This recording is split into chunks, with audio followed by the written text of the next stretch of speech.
If you want to change the world, start off by making your bed. If you make your bed every morning, you will have accomplished the first task of the day.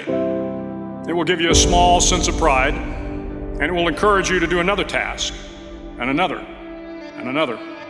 And by the end of the day, that one task completed will have turned into many tasks completed. Making your bed will also reinforce the fact that the little things in life matter.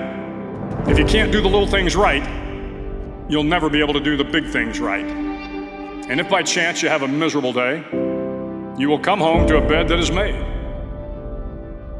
that you made. And a made bed gives you encouragement that tomorrow will be better. I've been a Navy SEAL for 36 years.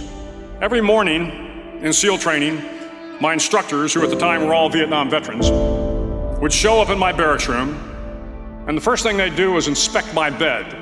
If you did it right, the corners would be square, the covers would be pulled tight, the pillow centered just under the headboard, and the extra blanket folded neatly at the foot of the rack. It was a simple task, mundane at best, but every morning we were required to make our bed to perfection. It seemed a little ridiculous at the time, particularly in light of the fact that we were aspiring to be real warriors, tough, battle-hardened SEALs. But the wisdom of this simple act has been proven to me many times over. It matters not whether you ever served a day in uniform. It matters not your gender, your ethnic or religious background, your orientation, or your social status.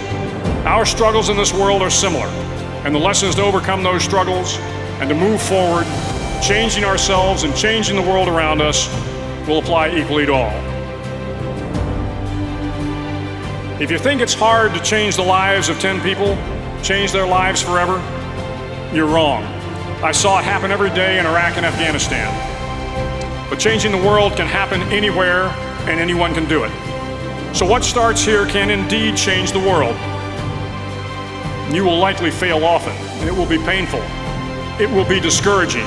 At times, it will test you to your very core.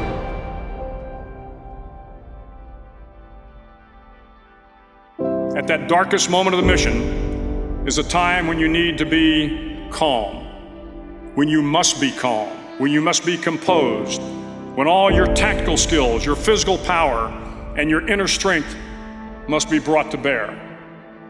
If you want to change the world, you must be your very best in the darkest moments. If I have learned anything in my time traveling the world, it is the power of hope. The power of one person, a Washington, a Lincoln, King, Mandela, and even a young girl from Pakistan, Malala. One person can change the world by giving people hope. Start each day with a task completed. Find someone to help you through life. Respect everyone. Know that life is not fair and that you will fail often. But if you take some risks, step up when the times are the toughest, face down the bullies, lift up the downtrodden, and never ever give up. If you do these things, the next generation and the generations that follow will live in a world far better than the one we have today. And what started here will indeed have changed the world for the better. Finally, in SEAL training, there's a bell. A brass bell that hangs in the center of the compound for all the students to see. All you have to do to quit is ring the bell. Ring the bell, and you no longer have to wake up at 5 o'clock. Ring the bell, and you no longer have to be in the freezing cold swims. Ring the bell, and you no longer have to do the runs, the obstacle course, the PT, and you no longer have to endure the hardships of training. All you have to do is ring the bell to get out.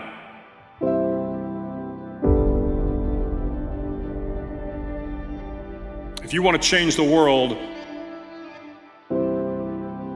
don't ever, ever ring the bell.